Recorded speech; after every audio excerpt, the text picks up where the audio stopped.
Hello students, आज का हमारा टॉपिक है थर्मोडायनेमिक्स। तो थर्मोडायनेमिक्स क्लास 11th के लिए इम्पोर्टेंट है। ये नीट एंड जेई के लिए भी काफ़ी इम्पोर्टेंट टॉपिक है। तो thermodynamics is the branch of science which deals with the study of different forms of energy. इसमें आप बहुत सारे टाइप्स ऑफ एनर्जी पढ़ोगे।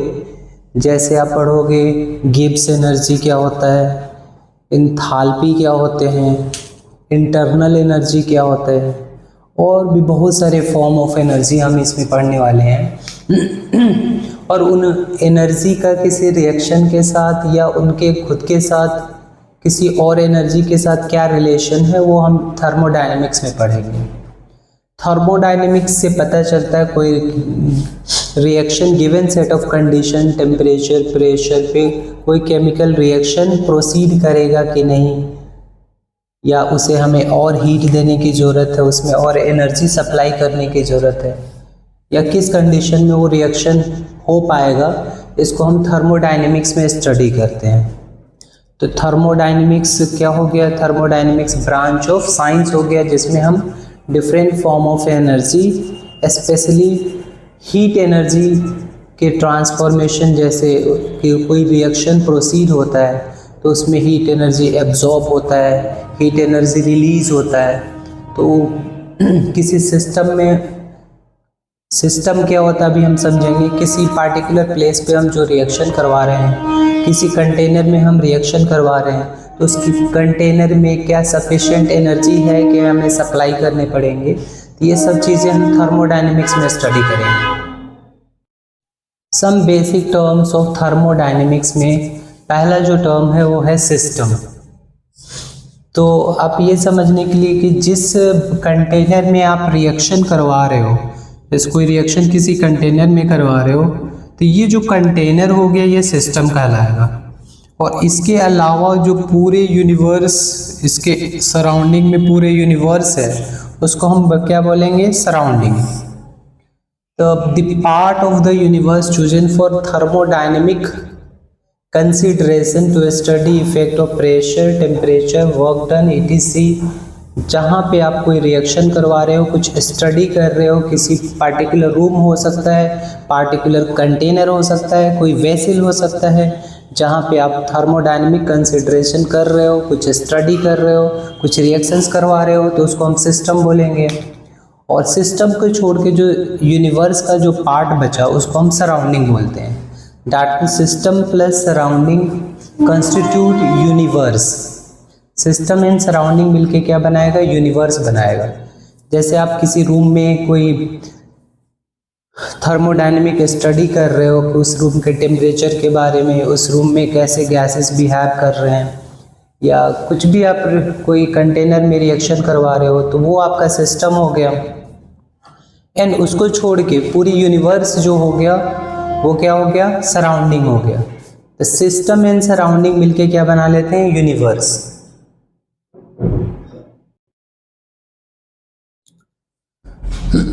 Types of system. पहला जो टाइप ऑफ सिस्टम है वो है ओपन सिस्टम। ओपन सिस्टम की डिफिनीशन क्या है? तो a system is said to be open if it can exchange both matter and energy. जैसे वाटर को आप किसी ओपन कंटेनर में रख के आप हीट करोगे तो क्या देखोगे? कुछ टाइम के बाद वो क्या हो जाएगा? धीरे धीरे उसमें से पानी भी निकलता जाएगा, और अब अगर मान लो हीट देना बंद कर दोगे तो धीरे धीरे क्या हो जाएगा? वो ठंडा भी हो जाएगा। दैट मीन्स वो क्या करा? ओपन सिस्टम ने क्या किया? दोनों एक्सचेंज किया, मैटर भी एक्सचेंज कर दिया और एनर्जी भी एक्सचेंज कर ली। तो जो बॉइलिंग वाटर क्या हो जाता है? कंटेनर से एस्केप कर जाएगा, तो मैटर भी एस्केप हो गया, और धीरे धीरे वाटर क्या हो जाएगा? कूल डाउन हो जाएगा, तो एनर्जी भी एक्सचेंज हो गया विद द सराउंडिंग। तो ओपन सिस्टम से दोनों ही एक्सचेंज होते हैं, मैटर का भी एक्सचेंज होता है एंड एनर्जी का भी एक्सचेंज होता है। जबकि क्लोज सिस्टम में सिर्फ एनर्जी का एक्सचेंज होता है। दैट मीन्स अगर किसी कंटेनर में आप बॉयल करके वाटर को छोड़ दोगे तो धीरे धीरे देखोगे कि वो ठंडा हो गया, लेकिन उसमें से वाटर का अमाउंट कम नहीं होगा। ठीक है। तो क्लोज सिस्टम में क्या होता है, सिर्फ एनर्जी का एक्सचेंज होता है, मैटर का एक्सचेंज नहीं होता है, जबकि ओपन सिस्टम में दोनों चीज़ों का एक्सचेंज होता है, मैटर का भी एक्सचेंज होता है एंड एनर्जी का भी एक्सचेंज होता है। थर्ड सिस्टम जो हमारा है आइसोलेटेड सिस्टम। तो ये एक ऐसा सिस्टम होता है जो क्लोज्ड भी हो जाता है एंड इंसुलेटेड भी होता है। तो इससे क्या होता है, नाइदर मैटर का एक्सचेंज होता है नॉर एनर्जी का एक्सचेंज होता है। It can neither exchange matter nor energy, neither exchange matter nor energy, दोनों का ही एक्सचेंज नहीं होता है। जैसे टी को थर्मोफ्लास्क में रख दो तो उसको हम क्या बोलेंगे, आइसोलेटेड सिस्टम, जिसमें मैटर का भी एक्सचेंज नहीं होता है, एनर्जी का भी एक्सचेंज नहीं होता है। वैसे तो अगर देखा जाए तो परफेक्टली आइसोलेटेड सिस्टम पॉसिबल नहीं है, लेकिन नियर टू आइसोलेटेड सिस्टम, जैसे हम कुछ थर्मोप्लास्क ऐसे होते हैं जो 5 आवर्स 6 आवर्स तक या इवन 12 आवर्स तक चीज़ों को क्या एज इट इज़ रख लेते हैं, तो वो थर्मोफ्लास्क जो हो गया आइसोलेटेड सिस्टम का एग्जांपल आप दे सकते हो। लेकिन परफेक्टली आइसोलेटेड सिस्टम बनाना बहुत ही डिफिकल्ट होता है।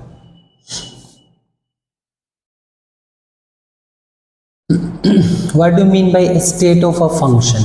It means the condition of the system which is described in terms of certain observable properties. That means किसी सिस्टम का टेम्परेचर कितना है, प्रेशर कितना है, वॉल्यूम उसकी कितनी है, वो उसका कैरेक्टरिस्टिक फीचर्स होता है, उसी को हम स्टेट ऑफ ए फंक्शन बोलेंगे। अगर इनमें से कोई भी एक चेंज हो जाता है, दैट मीन्स टेम्परेचर अगर चेंज हो जाता है, तो हम बोलेंगे कि सिस्टम का स्टेट चेंज हो गया, उसका टेम्परेचर चेंज हो जाए या प्रेशर चेंज हो जाए या एक से ज़्यादा चीज़ें चेंज हो जाए, तो हम बोलेंगे सिस्टम अब डिफरेंट स्टेट में है। ठीक है। तो स्टेट ऑफ अ सिस्टम का मतलब ये होता है कि हम किसी particular temperature, pressure and volume के रिस्पेक्ट में उस सिस्टम को हम स्टडी कर रहे हैं। अगर उनमें से कोई एक चीज़ चेंज हो जाएगा तो हम बोलेंगे कि सिस्टम डिफरेंट स्टेट में पहुंच चुका है। अगला जो टॉपिक है हमारा स्टेट फंक्शन, ये काफ़ी ज़्यादा इम्पोर्टेंट है, पहले भी मैंने इम्पोर्टेंट इसको मार्क करा हुआ है, एग्जामिनर्स का काफ़ी फेवरेट टॉपिक है। तो कोई एक फिजिकल क्वांटिटी है जिसकी value only initial and final position पे ही डिपेंड कर रहा है, पाथ पे डिपेंड नहीं कर रहा है। जैसे सपोज करो एक कंटेनर है, इसको हाइड्रोलिक प्रेस से आपने क्या किया, इसको प्रेस कर दिया तो इसकी वॉल्यूम कम हो गई। इसकी वॉल्यूम कम हो गई तो पहले वॉल्यूम V1 था, फिर वॉल्यूम V2 हो गई। अब किस पाथ से किया गया उस पर डिपेंड नहीं करता है, बस चेंज जो है इसका हम उसके लिए डेल्टा V फाइन करेंगे, final volume minus initial volume. तो जब भी चेंज हम फाइन करने के लिए फाइनल और माइनस इनिशियल करते हैं तो उसको हम बोलते हैं स्टेट फंक्शन। ये काफ़ी ज़्यादा इम्पोर्टेंट टॉपिक है।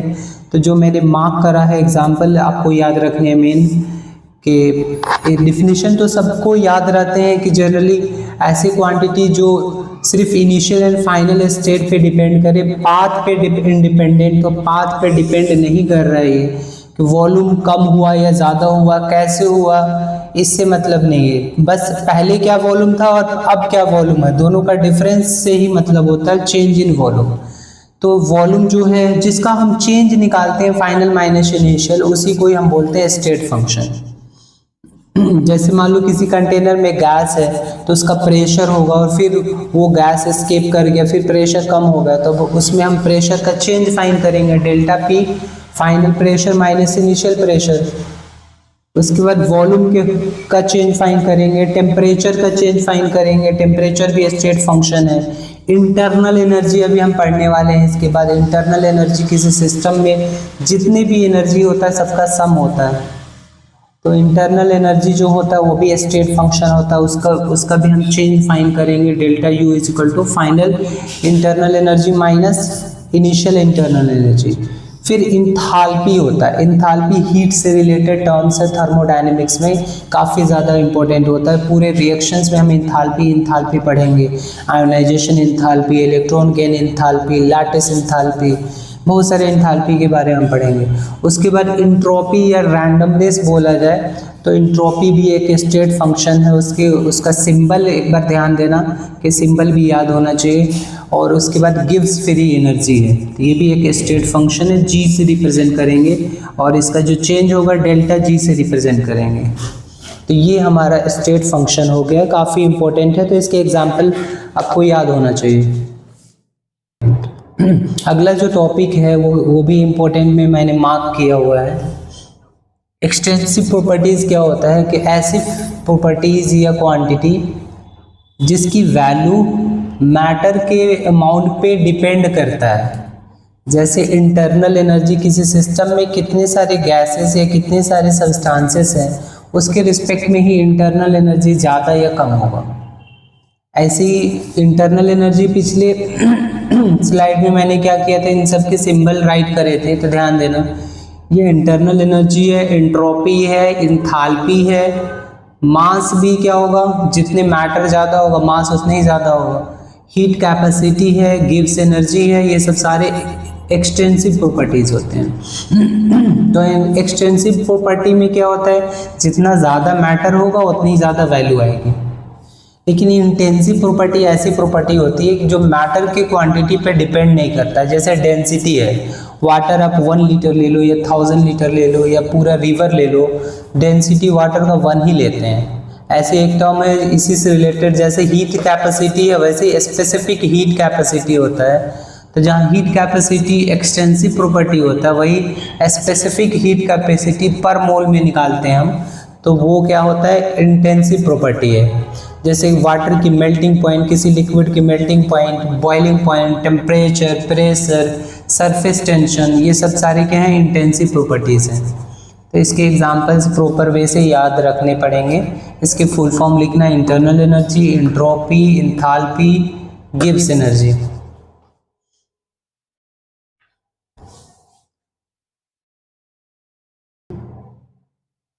आगे टॉपिक है हमारा थर्मोडायनेमिक प्रोसेसेस। उसमें जो पहला है वो है आइसोथर्मल प्रोसेस। तो कोई ऐसा प्रोसेस जिसमें temperature through out the process same रहे, टेम्परेचर चेंज ना हो, तो उसको बोलेंगे हम आइसोथर्मल प्रोसेस।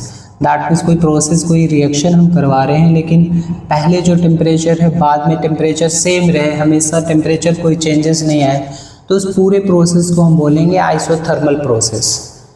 ऐसे बोला जाता है the process is taken at the constant temperature is called isothermal process.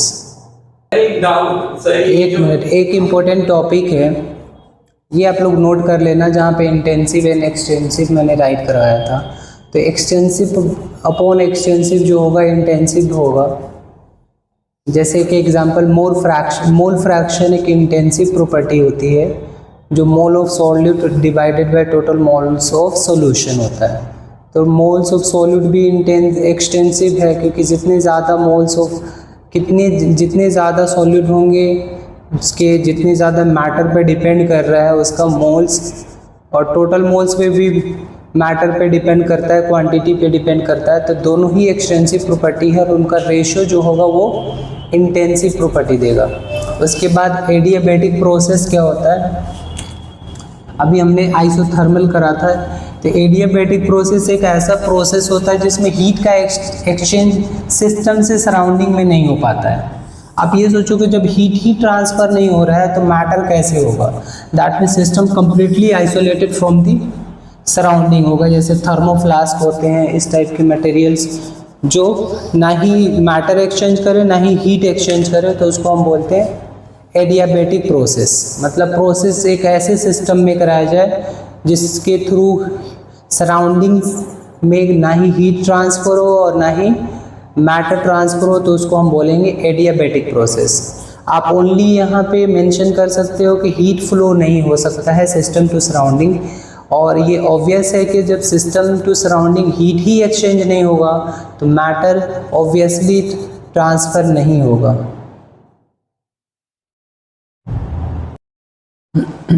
अगले जो दो प्रोसेस हैं, isochoric process and isobaric process. तो आइसोकोरिक प्रोसेस क्या होता है, तो कोई ऐसा प्रोसेस जिसमें वॉल्यूम चेंज नहीं हो रहा हो, process in which volume of the system is kept constant, तो ऐसे प्रोसेस को हम बोलते हैं आइसोकोरिक प्रोसेस। दैट मीन्स जो भी प्रोसेस हो रहा है उसके थ्रू सिस्टम की वॉल्यूम अनचेंज रह रही है। दैट मीन्स डेल्टा वी यहाँ पे क्या है, जीरो है।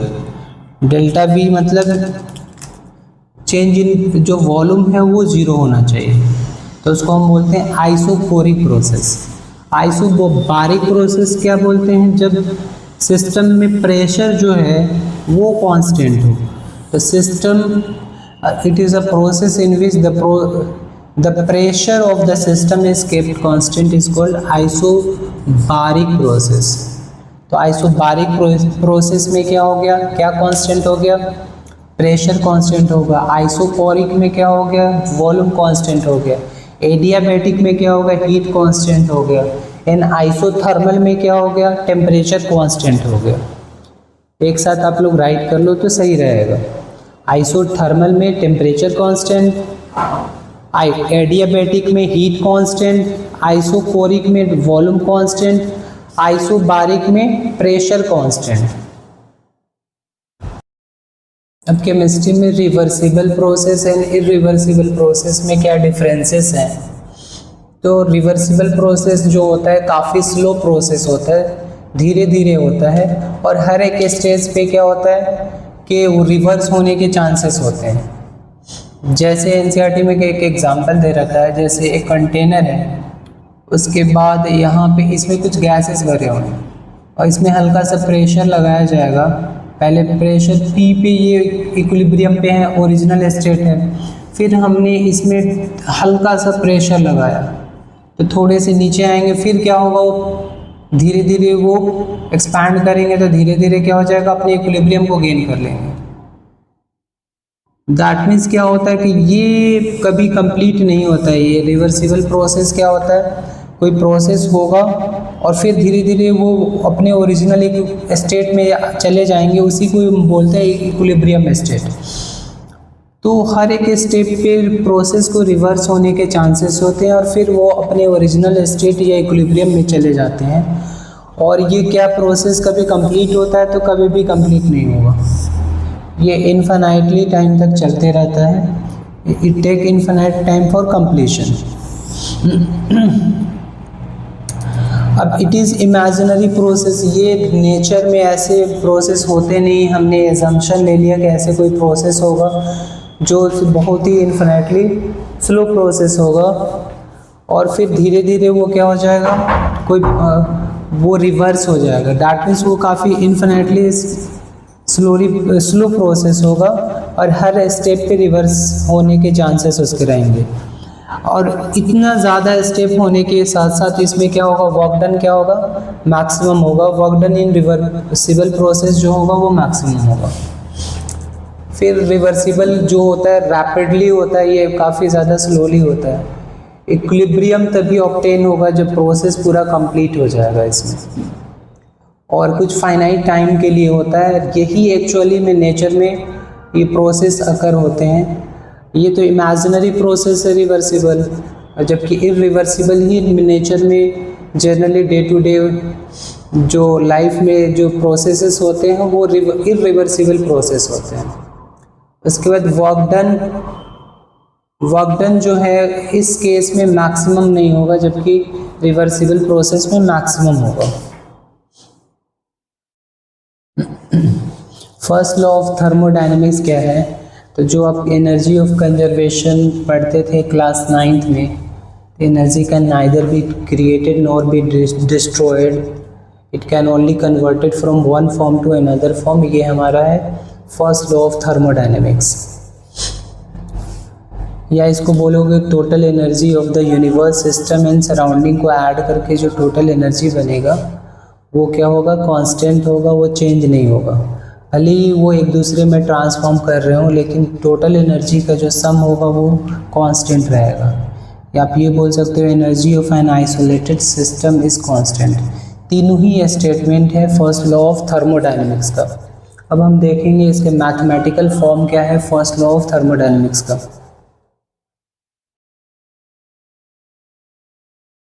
मैथमेटिकल फॉर्म ऑफ थर्मोडायनेमिक्स क्या है, तो जैसे सपोज करो कोई सिस्टम है, उसमें बहुत सारे गैसेस हैं और उस सिस्टम की जो इंटरनल एनर्जी, वैसे मैं समझा दूँ इंटरनल एनर्जी क्या होता है।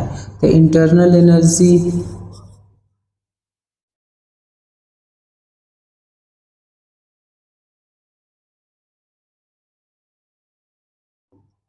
all the energy can have a system, that means जो गैसेस होगी उसकी काइनेटिक एनर्जी हो सकती है, जो इलेक्ट्रॉन एंड प्रोटॉन के बीच में पोटेंशियल एनर्जी हो सकता है, काइनेटिक एनर्जी हो सकता है, रिपल्सिव फोर्सेस की वजह से जो वर्क डन होगा वो एनर्जी हो सकती है। तो इस सिस्टम में जितनी भी एनर्जी है उस सब का सम जो होगा उसको हम बोलेंगे इंटरनल एनर्जी। दो मॉलिक्यूल के बीच में इंटरमॉलिक्यूलर फोर्स ऑफ अट्रैक्शन लग रहे होंगे, तो उसकी वजह से जो वर्क डन या एनर्जी जनरेट हो रही होगी, दैट मीन्स किसी सिस्टम में जितनी भी एनर्जी है, sum of all energy of a system is called internal energy. Sum of all the energy, कोई हीट एनर्जी है तो उसका भी सम, और sum of all the energies of a system. अभी हमने पढ़ा था इंटरनल एनर्जी क्या है, एक्सटेंसिव प्रॉपर्टी है, जितना ज़्यादा मैटर होगा उतनी ही ज़्यादा इंटरनल एनर्जी होगी। ये एक एक्सटेंसिव प्रॉपर्टी है। क्या ये स्टेट फंक्शन है? तो स्टेट फंक्शन है ये, it is a state function. That means इसकी जो चेंज हम निकालेंगे डेल्टा, वो इनिशियल और फाइनल स्टेट पे डिपेंड करेगा, वो कैसे चेंज हुआ है इंटरनल एनर्जी उस पर डिपेंड नहीं करेगा। तो इसकी internal energy, initial internal energy इसकी सिस्टम की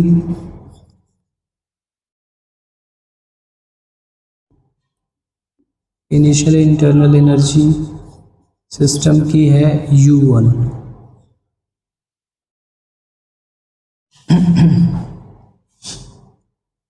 उसके बाद क्या है ध्यान से देखें, या UI इनिशियल, U1 हमारा इनिशियल इंटरनल एनर्जी है। और फिर फर्स्ट केस में क्या किया, इसमें कुछ हीट सप्लाई किया, मतलब सिस्टम ने हीट एब्जॉर्ब किया, सिस्टम एब्सॉर्ब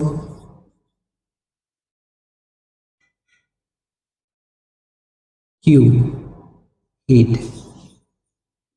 फिर इंटरनल एनर्जी जो चेंज हुआ वो कितना हो जाएगा, internal energy U1 plus Q हो जाएगा, क्योंकि सबका सम जो होगा वो हमारा इंटरनल एनर्जी होगा। और फिर सिस्टम पे कुछ वर्क डन कर दिया गया, W work done on the system.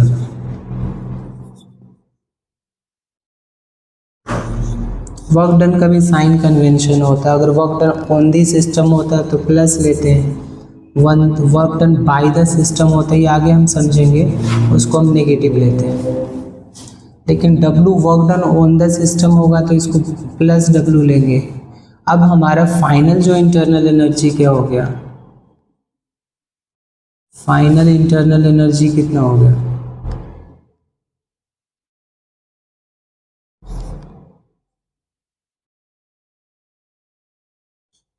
वो हो गया U1 plus Q plus W। पहले इंटरनल एनर्जी U1 था, अब U1 plus Q plus W हो गया।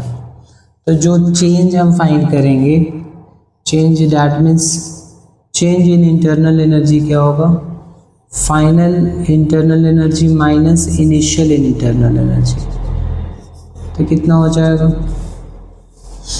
फाइनल हमारा U1 plus Q plus W है, और माइनस हो गया इनिशियल U1 था, U1 कैंसिल, और delta U is equal to हो गया Q प्लस W। तो ये हमारा mathematical form of first law of thermodynamics है, delta U is equal to Q plus W।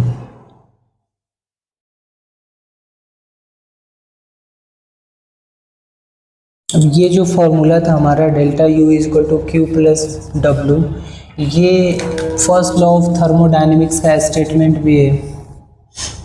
इससे कुछ रिजल्ट निकलते हैं जो काफ़ी ज़्यादा इम्पोर्टेंट है। यहाँ पर देखने को मिलेगा कि जो हीट है वो स्टेट फंक्शन नहीं है, डेल्टा क्यू कभी भी नहीं देखोगे, ठीक है। और वर्क डन भी स्टेट फंक्शन नहीं है, पाथ डिपेंडेंट है वर्क डन। लेकिन जो इंटरनल एनर्जी का जो चेंज है वो स्टेट फंक्शन है। फॉर आइडियल गैस क्या होते हैं, जो कुछ गैस लॉज होते हैं जो सिलेबस से कट चुका है, जैसे Charles law, Boyle's law, Avogadro law, तो ये गे-लीजेक्स लॉ, ये सब जो पहले एक चैप्टर हुआ करता था gaseous state and liquid state, तो वो केमिस्ट्री के सिलेबस से कट चुका है। फिर भी आगे हम इसको थोड़ा सा देख लेंगे, चार्ल्स लॉ, बॉयल्स लॉ क्या है। तो अभी ये समझो कि जो वो लॉज को फॉलो करते हो गैस, उसको हम बोलते हैं आइडियल गैस।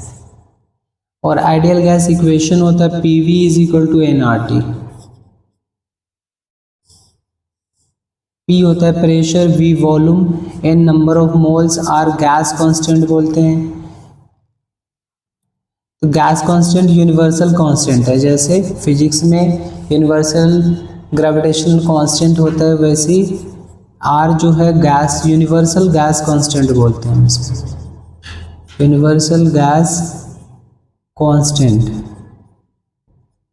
इसकी वैल्यू होती है 8.314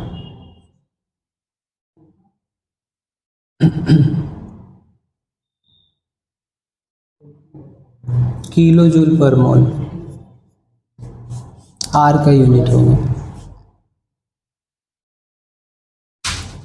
अगर यहाँ से यूनिट हम फाइंड करें तो क्या होगा, P इंटू वी तो वर्क डन होगा जिसका यूनिट जूल होगा, लेकिन किलो जूल में मेज़र करते हैं यहाँ पे, और ये N से पर मोल हो जाएगा और T से पर केल्विन भी हो जाएगा। That means kilo joule per kelvin per mole इसका यूनिट हो गया। तो PV is equal to nRT gas law है, आइडियल गैस लॉ। तो यहाँ पे ये बोला गया है कि जब आइडियल गैस आइसोथर्मल प्रोसेस करते हैं, आइसोथर्मल चेंज होता है उनका, तो उसमें इंटरनल एनर्जी का चेंज नहीं हो पाता है। डैट मीन्स इंटरनल एनर्जी का जो चेंज होता है वो ज़ीरो होता है। उस केस में अगर हम इस फॉर्मूला अप्लाई करें तो Q प्लस W जीरो हो जाता है, और जो हीट होगा वो negative of the work done आएगा। उसके बाद ध्यान से देखो, P into V work done होता है, उसको मैंने बताया हुआ है। जैसे प्रेशर का यूनिट क्या होता है, फोर्स अपॉन एरिया, और इंटू V जो होगा प्रेशर, वॉल्यूम क्या होता है L cube, force upon L square क्या होता है एरिया, और L क्यूब क्या होता है वॉल्यूम। ये कैंसिल आउट हो जाएगा, force into length, that means force into displacement क्या आएगा आपका वर्क डन। तो PV जहाँ भी होगा वर्क डन के इक्वल होगा, इसका डायमेंशन एंड यूनिट सब वर्क डन की तरह है। लेकिन कोई वॉल्यूम अगर प्रेशर लगा रहे हैं तो वॉल्यूम डिक्रीज होगा, तो वर्क डन को पॉजिटिव करने के लिए हमें minus of P into delta V करना पड़ेगा, क्योंकि वॉल्यूम अगर किसी ऑब्जेक्ट पे, किसी कंटेनर पे अगर प्रेशर लगा रहे हैं तो उसकी वॉल्यूम डिक्रीज होगी, तो डेल्टा V की वैल्यू नेगेटिव आएगी। तो इसलिए हमने नेगेटिव लगाया है ताकि नेगेटिव वर्क डन हमें क्या मिले, पॉजिटिव मिले। तो ये वर्क डन अगर इस फॉर्मूले में हम देखेंगे तो यहाँ पे रिप्लेस करने के बाद heat is equal to internal energy का change plus P into delta V हमारा एक इम्पोर्टेंट फार्मूला बन गया। ये न्यूमेरिकल में यूज़ होता है। एडियाबैटिक प्रूफ चेंज में क्या होता है, Q जो होता है जीरो होता है, हीट का चेंज जीरो होगा। अब इस केस में जब Q जीरो हो जाएगा तो क्या हो जाएगा, जो चेंज इन इंटरनल एनर्जी वो वर्क डन एडियाबैटिक प्रोसेस के में जो आएगा उसके इक्वल हो जाएगा चेंज इन इंटरनल एनर्जी।